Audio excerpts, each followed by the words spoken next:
हरे कृष्णा। आज का टॉपिक है किसी को अफसोस हो रहा है, लेकिन क्यों? क्या वजह हो सकती है उनके अफसोस करने के पीछे, ये जानने की कोशिश करेंगे आज के रीडिंग से।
पहला जो कार्ड मिला है वो है स्ट्रेंथ का। लियो का कार्ड है, आपका या उनका साइन हो सकता है। जैसा कि हमारा टॉपिक है किसी को अफसोस हो रहा है, तो यहाँ पे आप देख सकते हैं कि ये जो बैल है ये आगे आ रहा है और ये पर्सन उसको कंट्रोल करने की कोशिश कर रहे हैं। तो वैसे ही हो सकता है इस पर्सन ने आपके लिए जो जज्बात थे, जो फीलिंग थी, उनको काफ़ी ज़्यादा कंट्रोल किया। यानी कि प्यार एक ऐसी फेज़ होती है जहाँ पे लगता है इंसान को कि हम मुसीबतों का सामना करें और अपनी मंजिल को हासिल करें, लेकिन इस पर्सन ने शायद ये रास्ता ही ड्रॉप किया था।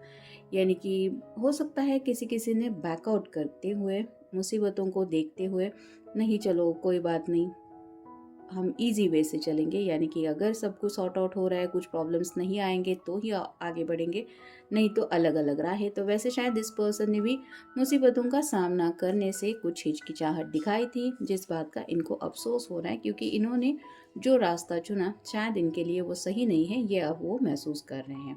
फिर है ace of pentacles, earth sign, Taurus, Virgo या फिर कैप्रिकॉर्न। यहाँ पे आप देख सकते हैं ये इसके हाथ में जो पेंटिकल है वो रिप्रेजेंट करता है विश को।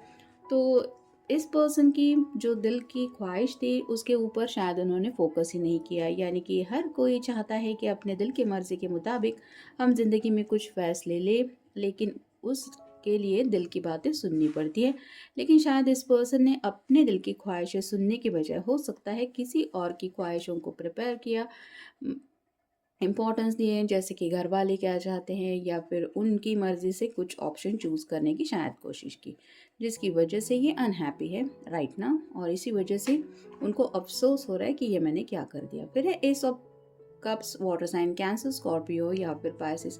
आज भी ये पर्सन आपके प्यार में बहुत ज़्यादा तड़प रहे हैं। जैसे ये मोमबत्ती है, ये धीरे धीरे करके पिघल रही है, वैसे ही कुछ लोगों के बीच में शायद काफ़ी ज़्यादा दूरियां आ चुकी हैं। यहाँ तक कि काफ़ी वक्त से मे बी आप दोनों एक दूसरे से मिले भी नहीं हैं। भले ही मैसेज के ज़रिए कुछ बातें होती हों, लेकिन आपने रूबरू तो इस पर्सन को देखा नहीं होगा। और ये पर्सन आज भी आपको याद करके इस तरह से मेल्ट होते रहते हैं और उनको एहसास होता है कि मैं तो आज भी बहुत ज़्यादा अपने पर्सन से प्यार करता हूँ, फिर मैंने वैसा बिहेव क्यों किया और मुझे इस बिहेवियर से मिला क्या सिवाय अफसोस के। तो इसी बात का उनको बहुत ज़्यादा गम है। फिर है six of pentacles, earth sign, Taurus, Virgo या फिर कैप्रिकॉर्न। यहाँ पे आप देख सकते हैं ये जो छोटे बच्चे हैं ये इस पर्सन से कुछ कॉइन्स ले रहे हैं, यानी कि गिव एंड टेक। तो इस पर्सन ने शायद आपके रिश्ते में वो गिव एंड टेक कभी नहीं किया। यानी कि जो प्यार आपकी तरफ से उनको मिला या फिर जो अंडरस्टैंडिंग आपने इनके लिए दिखाई, वो शायद इन्होंने नहीं दिखाई और इस बात का शायद उनको अफसोस है। मतलब और ज़्यादा मैं अगर समझ के लेता या हालात का अच्छी तरीके से सामना कर पाता तो बात कुछ और हो जाती, ऐसा भी शायद किसी किसी को लग रहा है। और फाइनल कार्ड है नेक्स्ट कार्ड है three ace of swords, air sign, Gemini, Libra या फिर एक्वेरियस।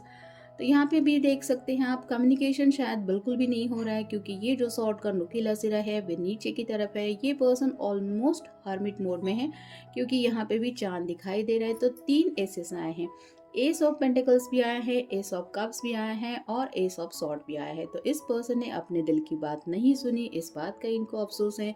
नेक्स्ट है, इनके दिल की ख्वाहिश थी शायद आपके साथ ज़िंदगी में आगे बढ़ना, लेकिन इन्होंने अपनी ख्वाहिश की बजाय बाकी लोगों की ख्वाहिशों को प्रेफर किया।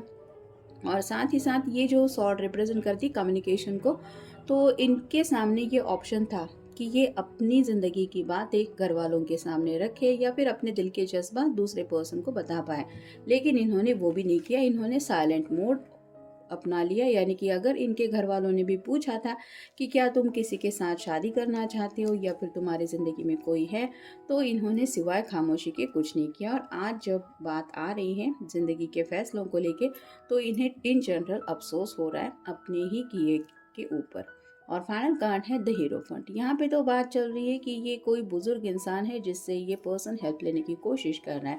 तो ऐसे ही शायद इनको भी पता है कि इतने भी इनके घर वाले टफ नहीं है, मतलब इनकी बात नहीं सुनेंगे ऐसा नहीं है। ये अगर उनको मनाने की कोशिश करते तो बात बन गई होती या फिर वो मान भी गए होते। जो कोशिश ही इन्होंने नहीं की है उसका रिजल्ट कैसे मिलेगा, और इस बात का भी उनको अफसोस है कि मैंने इतना भी क्यों नहीं किया। अब देखते हैं बाकी के कार्ड्स हमें क्या बताते हैं। I didn't mean to hurt you. तो इनको अफसोस है कि जाने अनजाने इन्होंने आपको हर्ट किया है, और आज इनको एहसास होता है कि हर्ट करने का उनका मकसद नहीं था। लेकिन ऐसा कहने से तो नहीं होता, उनको ये एहसास हो रहा है कि हर्ट तो आप हो चुके हैं, और इसी बात को लेके इनको पछतावा है। नेक्स्ट है आई एम नॉट प्रिपेयर। तो ये आपके साथ आगे बढ़ने को तैयार नहीं थे। अब हालात कुछ भी हो सकते हैं, घर वाले कुछ भी कह सकते हैं, या फिर इन जनरल इनके माइंड की हालत कुछ भी हो सकती है, लेकिन ये प्रिपेयर्ड नहीं थे, और इस वजह से ये आपके साथ कमिटमेंट में, इस रिश्ते में शायद आगे नहीं बढ़ पाए। इस बात का भी उनको अफसोस है। नेक्स्ट है I have so many stories to tell you. तो जैसे कि मैंने कहा कि इनके दिलो दिमाग में काफ़ी कुछ है जो ये बता सकते थे, लेकिन शायद आपसे भी इन्होंने वो बातें शेयर नहीं की और ना ही अपने घर वालों से ये बातें शेयर की, जिस बात का भी उनको अफसोस है कि मैं बता देता तो सब कुछ शायद सही हो जाता। नेक्स्ट है you deserve someone better than me. तो आज भी उनको लगता है, या फिर पास्ट में शायद इस पर्सन को लगता था कि आप इनसे भी बेटर पर्सन डिजर्व करते हैं, और आज जब ये अपने दिल में आपको लेके प्यार के जज्बात फील करते हैं, तो उन्हें लगता है कि क्या मैं बेटर नहीं बन सकता था, क्या मैं खुद के अंदर वो चेंजेस नहीं ला सकता था जो मैंने अपने पर्सन के लिए ऐसा सोचा। फिर है योर साइलेंस इज किलिंग मी। तो आपकी जो खामोशी है, ये क्यों है आप दोनों के बीच में, ये वो अब अच्छी तरीके से समझ गए हैं। यानी कि कहीं ना कहीं इस पर्सन ने ही अपनी तरफ से कुछ ऐसी हरकतें की है जिसकी वजह से आपने भी शायद इस पर्सन से बातचीत करना बंद किया है, और आज ये जो खामोशी है वो इस पर्सन को काफ़ी ज़्यादा तकलीफ दे रही है, और वो अफसोस कर रहे हैं कि जब कम्युनिकेशन था तब तो मैंने वो बातें नहीं की, और अब जब कम्युनिकेशन के दरवाजे ही बंद हो गए हैं तो मैं चाहता हूँ या चाहती हूँ बात दोबारा स्टार्ट हो, लेकिन ये होगा कैसे। नेक्स्ट है I want to stay with you forever through time to time. तो आपके साथ ज़िंदगी में आगे बढ़ते हुए ये ज़िंदगी के बारे में भी सोच रहे हैं, लेकिन ये अब सोच रहे हैं, उस वक्त शायद इन्होंने वो बातें आपसे नहीं कही या आपके बारे में नहीं सोची जब शायद आपने उनको ऐसा कुछ बोला था। इस बात का भी उन्हें अफसोस है। फिर है I wake up and my dreams are shattered. तो सपनों में शायद ये पर्सन इमेजिन करते हैं कि सब कुछ सॉर्ट आउट हो गया है, आप दोनों एक दूसरे के साथ ज़िंदगी में आगे बढ़ रहे हैं, और जैसे ही उनकी आंखें खुल जाती है उनको एहसास होता है कि ये सिर्फ सपना है, और इसी बात का उनको अफसोस होता है कि जो वो चाहते हैं वो सिर्फ बातें अब सपनों में हो रही है, रियलिटी में पता नहीं ये बातें होंगी भी या नहीं। नेक्स्ट है I am sorry I was so busy I ignore you. तो कहीं ना कहीं इस पर्सन ने थोड़ा एटीट्यूड दिखाया है या फिर कुछ नखरे दिखाए हैं और आपको नज़रअंदाज किया, मे बी आपके फीलिंग्स को भी थोड़ा नज़रअंदाज करते हुए इन्होंने इन शॉर्ट, जैसे कि मैंने कहा, थोड़ा सा शॉर्टकट का तरीका अपनाते हुए लेट गो किया उस प्यार के जज्बात को, जिस बात का इन्हें अब जाके कहीं अफसोस हो रहा है।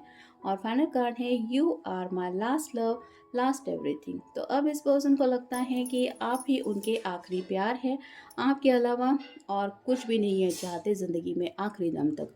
तो अब जैसे कहते हैं ना कि एक बार जब सच्चा प्यार हो जाता है तो ज़िंदगी में इंसान आगे बढ़ते हुए उस प्यार को भुला नहीं पाता। वैसे ही इनकी हालत हो रही है कि इतना ज़्यादा सच्चा प्यार मुझे मिला था या फिर आपकी तरफ से भी उन्होंने वो प्यार फ़ील किया था, फिर भी अगर इन्होंने कुछ हरकतें ऐसी की जिसकी वजह से अगर आप दोनों के बीच में दूरियां चल रही है, तो सिवाय अफ़सोस के अब इनके हाथ में है क्या? यही सोच के ये हर दिन उसी एनर्जी में बिता रहे हैं। तो ये था आज का रीडिंग। जनरल रीडिंग है, आपके साथ जितना रेजोनेट हो उतना ले लीजिए। मिलेंगे नेक्स्ट रीडिंग में।